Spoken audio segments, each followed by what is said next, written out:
Hello and welcome to Rosebud Films' second podcast. Hooray! Woo! We did another one. My name is Alex. And my name's Carl Copeland. And so the topic up for discussion today is Alex Garland's sophomore feature film, Annihilation. We'll play you a quick clip now. We hope you've already seen it because this is going to be a spoiler-filled podcast. So here's the clip and enjoy. We have to go back. We have to go back now. She's right. I really don't know how much more right she has to be. Okay, and I agree with you. We should go back. Good. Okay, great. There we go. Okay, so the three of us can just Hold pack on a up minute. Hold on. We should go back, yes, but it took us, 6 days to get here? And the coast is 2 days away. You're saying that we get out by going deeper in? Yeah, if you like, yeah. Like? No, I don't like. This isn't some tactic to get us to the lighthouse, is it? I believe that the coast is the best route out. Okay? Okay, so Annihilation, to give you a brief sort of premise, Natalie Portman is a biologist who is signs up for a sort of suicide mission where the laws of nature don't really apply in this Florida zone, where a sort of mysterious explosion occurs, and her and a fellow team of females all go on this expedition to find out what really happened. At the lighthouse. At the lighthouse. Keep on talking about the lighthouse, which is a nice little visual thing when you think about it. You don't often see, I kind of think what's the last lighthouse movie I saw, and it was like Between Oceans, and this was a lot more.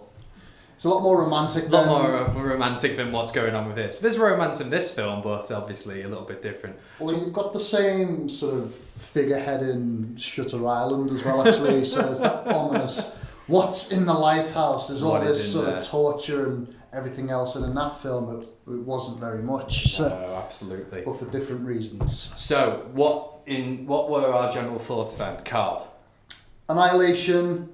I'm always sceptical in Netflix films, but I really, really, really enjoyed it. Same. I thought this was an ideas movie. Mm-hmm. I thought it challenged the audience. And overall, I was really sort of blown away when I walked or sort of scooched away from your sofa when you got up from your... when I got stretched my legs from my sofa. Yes. Not the cinema, which is obviously one of the themes that we'll be talking about. Definitely. I really enjoyed it. It wasn't without problems, mm-hmm. but generally I thought, wow, this is a sci-fi movie which really sort of hits home, and I haven't watched one in a while where it really does that. Definitely. This is one of the first sci-fis for a long time. Probably since Under the Skin, and that was not only heady in its sense of horror sci-fi as well. It wasn't. It's got bits of action, but it's not just strictly a sci-fi movie. There's a lot of scary scenes in it, and I really enjoyed it. I think that there were visuals on display that I've never seen in a film before personally. And the big thing that I kept on taking away from it was I didn't think, from the trailers at least, I didn't think how much I would have thought of Stalker, Tarkovsky's Stalker, when watching the film. Which again is a great influence to have within your movie. It's just, you don't get to see it that often, and so I thought that was again really interesting. But I really, really enjoyed it. I think the cast were great, really strong female cast. The actual ideas and concepts that were brought up within the film, all the scary elements, like to do with the bear that's then got the voice of one of its victims. It's absolutely horrible, nightmarish stuff. It's got a lot of great ideas coming into it along, and it's got a near flawless third act where it's nothing but visual storytelling. There's no words being said, it's just pure cinema, and you don't get to see that often anymore. So for me, it's not a 5-star movie. I think it's a solid 4-star movie. I think my rating could have been higher if I got to see it in the cinema, but I was left it being very impressed by Alex Garland's work here. I agree, and I think to go back to your point, it's refreshing to see a film of this ilk, and I've got to really then go back to Garland's previous film Ex Machina, which Definitely. I feel does the same thing in regards to sexuality and how sort of women are really sort of passive and men's desires are sort of fulfilled. And it's a very patriarchal commentary, I feel, that film, where I feel this is a matriarchal commentary, and it looks at how women are perhaps displacing men. There's no sort of over commentary in the film about this. There's a few sort of nuances where men have gone on these missions and have all been unsuccessful and have sort of come back killed in action, or they've come back sort of scarred by the experiences. So all these things are true. And to go back to sort of Tarkovsky's film, Stalker, which again is a real great reference point, because Garland is really using that as a benchmark in terms of how nature and humanity can impact its sort of characters. And we watch the characters manifest by the sort of horrid surroundings. And while Stalker is more subtle and more nuanced in its approach, I think what Garland does is actually push it up even further, and it makes it more interesting. But on that, I also feel there are other films that you know he's clearly influenced by. So Arrival, Yes. I felt in the first act. I mean, that sort of nostalgic, in terms of ambiguity, in relationships, and that feeling of having a connection with someone. So in this case, it's Portman and Oscar Isaac's character. There's this relationship, and it sort of prompts her onto a mission, which was the same for sort of Amy Adams' character in Arrival, the relationship she had with her daughter and Jeremy Renner.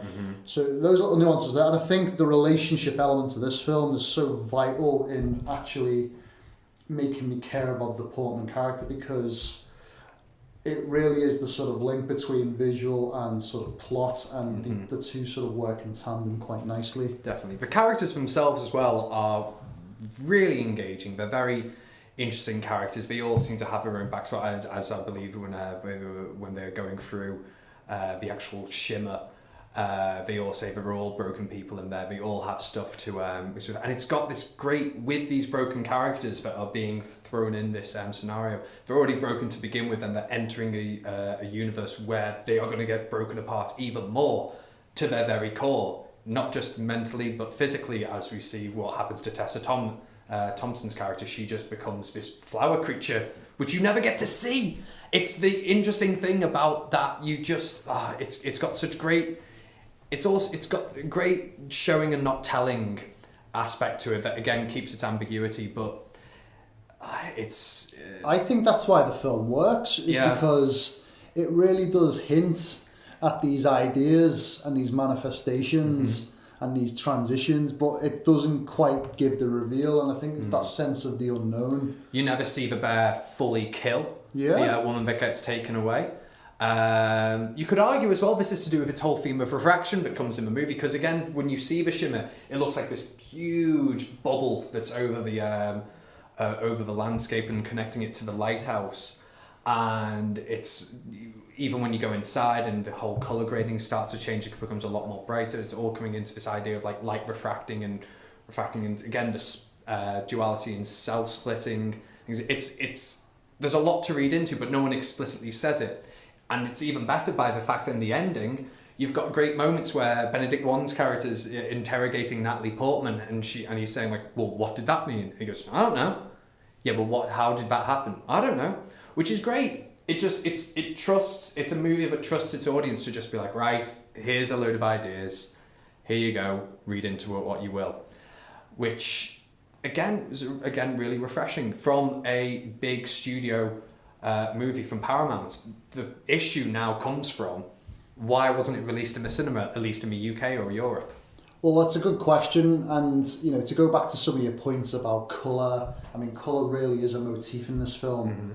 When Portman's character is nostalgic, I mean, the imagery is so colourful and it's so pastel-y in terms of its imagery. It really does encapsulate the landscape, and it's then sort of contrasted with this slightly different atmosphere, which again goes back to Stalker in terms of its visual sort of colour schemes. And that final shot where she sort of embraces Oscar Isaac and the colour, is such a sort of telling moment. Definitely. But the ambiguity, like you say, is, you know, it challenges, you know, it trusts its audience. You know, audiences can make their own interpretations, and this will be one that can be discussed in great detail.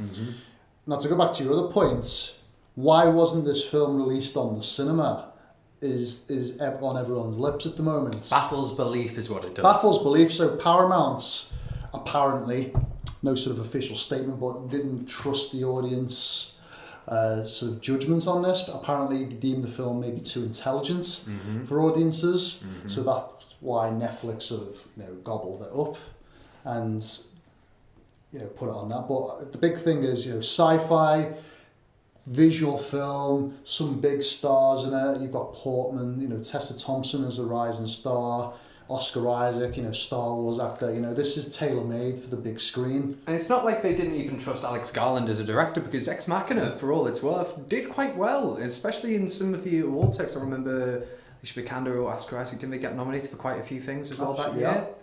And Garland himself has been able to prove from Ex Machina that he's an intelligent writer and he's a competent director.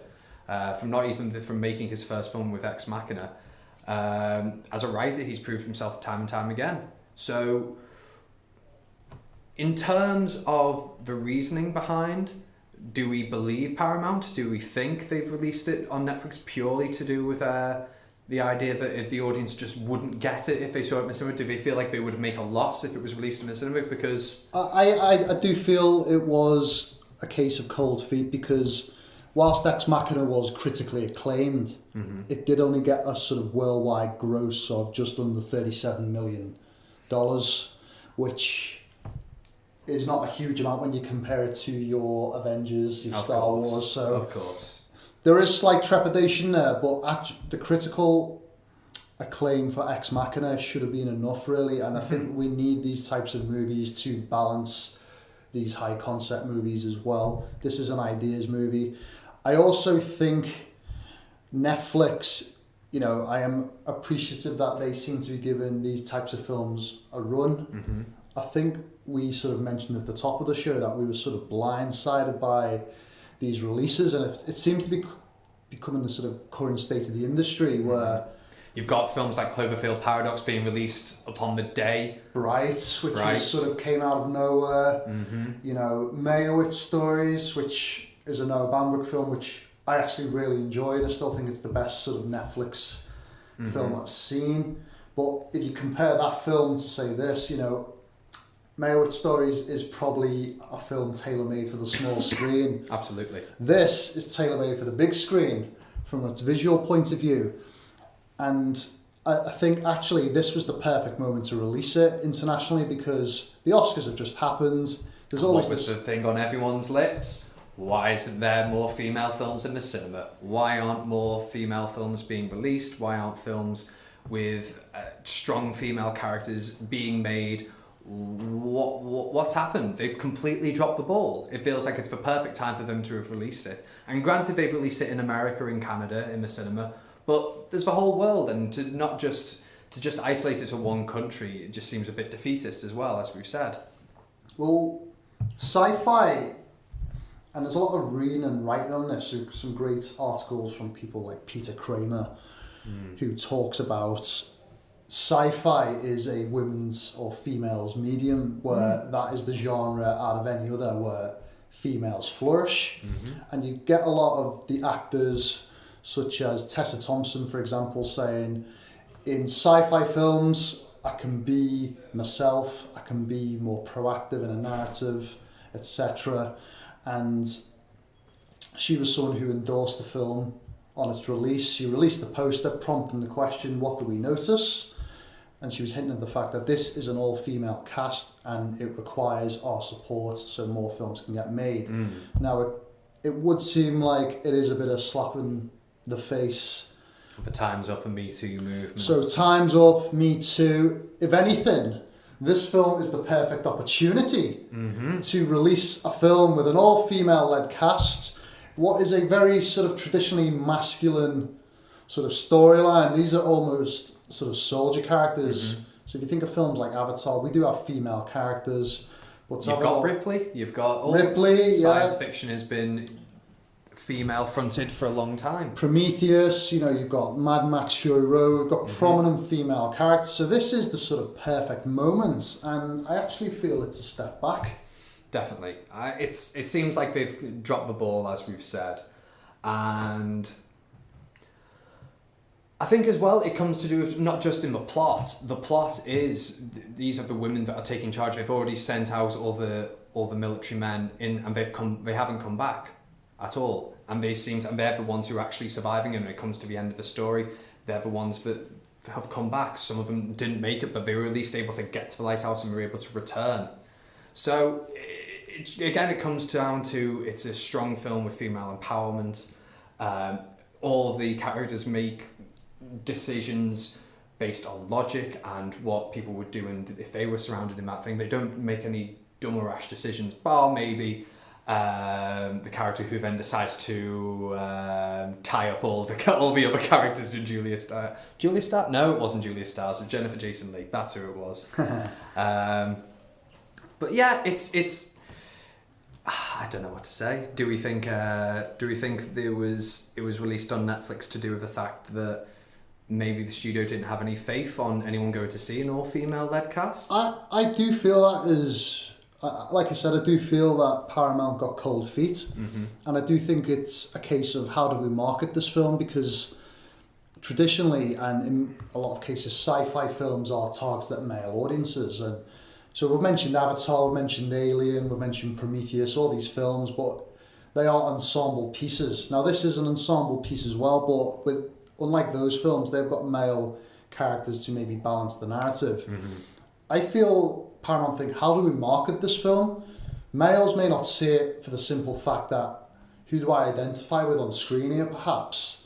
And on the flip side, if male audiences are generally the demographic, no females are going to see it anyway, so maybe there was a conundrum. I still feel you put it out there and you test the waters and you see how these things do. Maybe it was the Ghostbusters syndrome, which I feel as a film, it wasn't particularly great, and maybe they were really trying to draw attention to the fact, hey, we're all female, we're doing something different. Where I feel Annihilation was probably, let's not draw attention to the issue. No one's bringing it up. Let's low key. We're just a bunch of everyday people. We're on a mission. How's this different from any other movie? And absolutely. I feel that should have been given the chance. On the flip, to build on that, it did have star quality. Like I say, if they want to market this film, I mean, I don't care how a film's marketed as long as people get in to see it, unless it's nothing sort of gratuitous or anything like that. But they have got the Oscar Isaac sort of, that would have prompted people to go and see it. Absolutely. Do we feel that because it hasn't been brought into the actual cinema, do we feel that we've missed anything visual from it? Because as we said, it's a big science fiction movie. Do we feel that it would have benefited it from being in the cinema itself? For me, some of the visuals in themselves looked a little bit messy at times. Like I say, it's not the perfect movie. It's a little bit flawed. Do you feel that maybe it could have been something on a purely visual standpoint why it wasn't released? It seemed like some of the flaws in the actual film itself could have been touched up. They'd already gone over budget perhaps, but there's always things where still speculative really. Yeah, visually for me the film was problematic in a lot of areas. In other areas it was phenomenal and excelled. I mean, particularly the final stages, it almost did something I've never seen before. It sort of used computer generated imagery to really get inside the sort of mindset of why we were in this sort of lighthouse. However, other times this was really poor B-movie sort of visuals, I've got to say. I mean, there's a part where a sort of crossbred crocodile emerges from the water. Shark bred with or it was shared the genes of a shark, wasn't it? A shark with a crocodile. And the sort of wolf sort of mythology. It was the bear, wasn't it? It was like a bear mixed with like a wolf with like a human. It looked like a cat when it came through as well. It's the stuff of nightmares, as we said. I understood the sort of hybridity of it. It still didn't look very good. It was terrifying. It was terrifying, but there was a sort of inkling continually at the back of my mind. I don't quite believe what I'm seeing here. The crocodile. It looked it didn't look like the sort of depth of image that I was used to seeing. That's fair. It was, I could sort of link it to a film, say like I Am Legend, for example, which on the surface actually had some really nice visual moments. Well, I mean, it was a really sort of below average film, that I've got to say, but at least the visuals were quite. Yeah, I remember reading a interesting review for it, and the thing it said was, when it's a character piece, the film is a 4-star movie, but when we're introduced to sort of CGI, it becomes a 2-star movie because it was so distracting and so poor. And I've seen worse CGI. Let's just lay the groundwork there. Yes, but it's not. Yeah. It's really not up to the level now. Whether, again, it goes back to Paramount, they sort of lost faith in the post-production stage and thought, okay, we're sort of scrapping our hands with this. We just want a quick release. Because it wasn't purpose built for Netflix. It wasn't, no. And I do feel, actually, whilst this film should have been on the big screen, it may have exposed, excuse me, some of those flaws that I've talked about. But these are sort of few and far between. I mean, generally, the sort of scenery and the vistas are actually really nice and really interesting. And they are stuff really you nice. don't always see. You have stuff that visuals like it was on the beach with these big glass trees that are coming up that then get turned into flames when the whole phosphorus bomb goes off and everything to do with that. And even the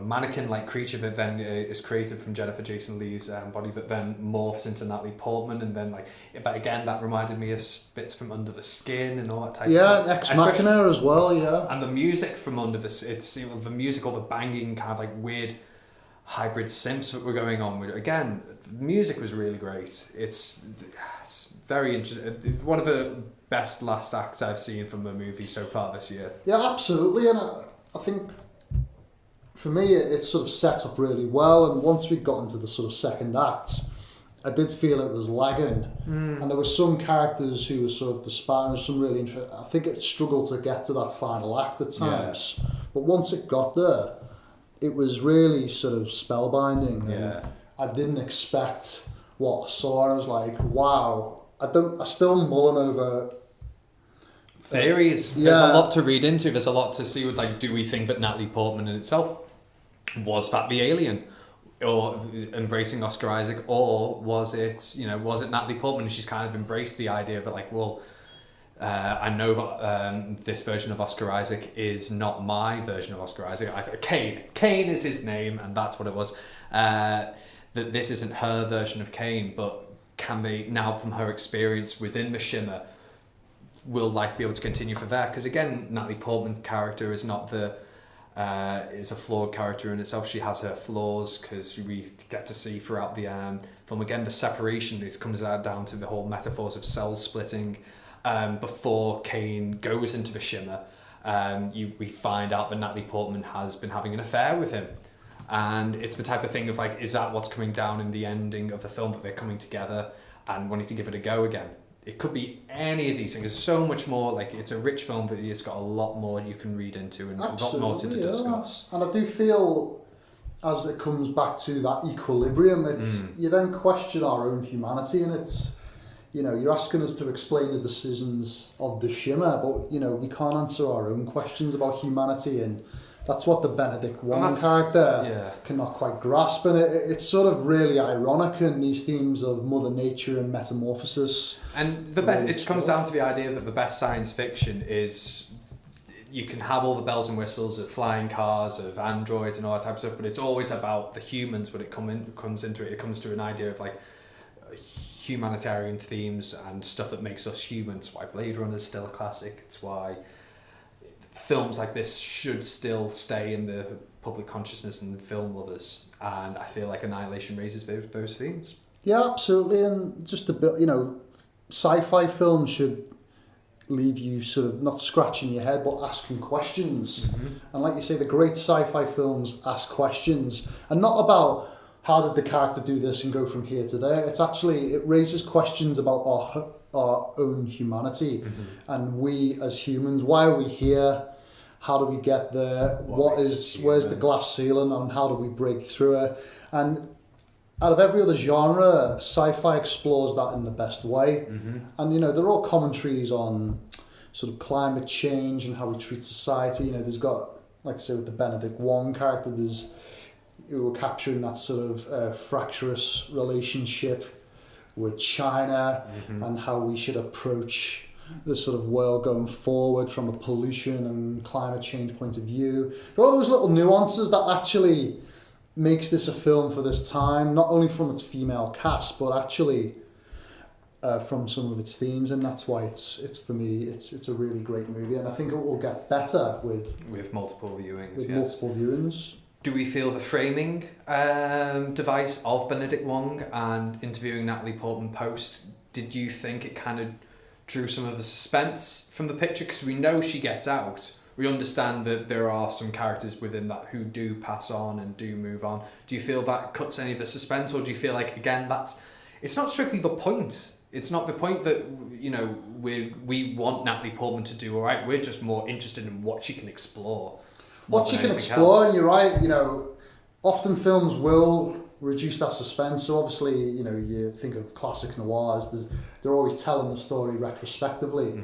Now, even though she gets out, does she get out? Does she get out? You know, does she? We just don't know. Which I think actually that device is being utilised in a really clever way, because now we are questioned if she did get out. And this is what we're doing right now. Do you think she got out? Well, it's the sort of it's the Inception question. Is he still dreaming? Is he still dreaming? Is he still there? We just don't know. So, with that said, we both really enjoyed the film. We would have preferred to see it in the cinema. Do we think that smaller art house movies should be made available on Netflix first and foremost and bypass the cinema release? Like, as you said, Netflix released the Meyerowitz Story, which is, it's a mumblecore kind of drama that's a little bit bigger than, you know, the films that he's done in the past before. But it's still very much a film that can suit the smaller screen. And do we think that art house films in general would be better suited for home viewing? And with that being said, should the cinema then just be a place for the blockbusters, for the Avengers, Infinity Wars and the Justice Leagues of the world? I mean, for me personally, and for someone who's dabbled in filmmaking, I mean, I do think it's absurd that I would make a film or write a film that is purely for small screen. The cinema is not blockbuster. You know, the cinema is film, and film is not completely redundant to blockbuster movies. I want to see the Meyerowitz stories on the big screen. I want to see Annihilation on the big screen. You know, these films should be given the opportunity. What I will say is, if they're not given the opportunity, then I'm happy that they're being made in some sort of format. And someone's taking them in and showing them. Someone's taking them in. But I read an interview with Tarantino, I think it was after he'd done The Hateful Eight, and he sort of said, we're not given, or filmmakers are not giving people enough reason to go to the cinema. Now, whether that is big blockbuster or big stories or big ideas, I do feel people need reasons to go to the cinema. Now, whether that is through greater marketing or greater emphasis on cast or star or style of film, there needs to be more of an effort to get people to go to the movies. I don't think television's taken over. I think it's a different medium for me. I think people will go to the cinema if there's a reason to go. But for me, there needs to be a sort of catalyst to make people to go. For me, the biggest issue with the cinema is cost. To sort of go off point. I mean, I have got a Netflix. It's so expensive. Well, you can get a Netflix, you know, if you get a Netflix subscription, you know, that can work over 5 devices. So you've got, I mean, my brother pays for his. And so therefore it's spread across 5, you know, and that's saving me money. Now, if I was to go and see Annihilation on the cinema, now the last film I saw in the cinema was Phantom Thread. I went at midday on a Sunday, and it cost me and my partner £23 to go and see it on a standard 2D screen. Now, if Annihilation was that, and I go and see it at prime time, it could be £30 now. If you give me the option of watching it for free on Netflix or a small sort of nominated cost, or pay 30, you know, I'm going to sit on the small screen, you know. So cinema is, I think, is pricing people out the market. Definitely. They need to get people back in, and I think for me the way is Producing quality? Producing quality, you give me a reason to go. And there is quality, and I'm not denying that, but actually costs need to be lowered to get people in there. You know, they can charge what they want for confectionery and stuff like that. That doesn't bother me. But actually, get people in the cinema. You know, it used to be £5, £6, £7.50, £10, $11. Now for an IMAX 3D screening, it's £18. I think I paid for one of the Star Wars movies. It's problematic. So you've got a film like The Irishman, which for me is one of my most anticipated. Scorsese's next, which is a Netflix film. I would be really, really distraught if that does not get a cinema release in some form. Definitely, and with that, let's hope that at least Scorsese can ride the line between Netflix release and also a cinema one. I think it's as we've said before, if The Irishman doesn't get at least a cinema viewing, it means it's the death of cinema. I think it's the death of cinema, and I think Netflix, credit to them, they're putting the faith in filmmakers and films. There hasn't been a consistent flow of quality films as of yet, but if Scorsese... At least they're giving them options. At least they're giving the opportunity for filmmakers like Noah Baumbach, because they're all very varied filmmakers. You've got David Ayer, Noah Baumbach, now Alex Garland, and now soon to be Martin Scorsese. So if there's one thing that Netflix doing is at least it's whether it's being shown on a big screen or a small screen, at least these films are being made. Well, whether filmmakers like Scorsese are getting unlimited freedom, where it's like, hey, there's your budget, do what you want, we're not going to interfere. That might be quite appealing to a filmmaker like him, where you haven't got Paramount breathing down his neck. Why are you doing this? We want this done by then. So maybe there's an allure for filmmakers there as well. Definitely. In the long term. But I think that wraps it up. We've said all we'd like to say about Annihilation. There's, as we've said, it's a film that warrants repeat viewings, and we're very interested to go back and rewatch it. We hope you've enjoyed our second podcast. My name is Alex. And I'm Carl. And thank you for tuning in. Thank you. Thank you.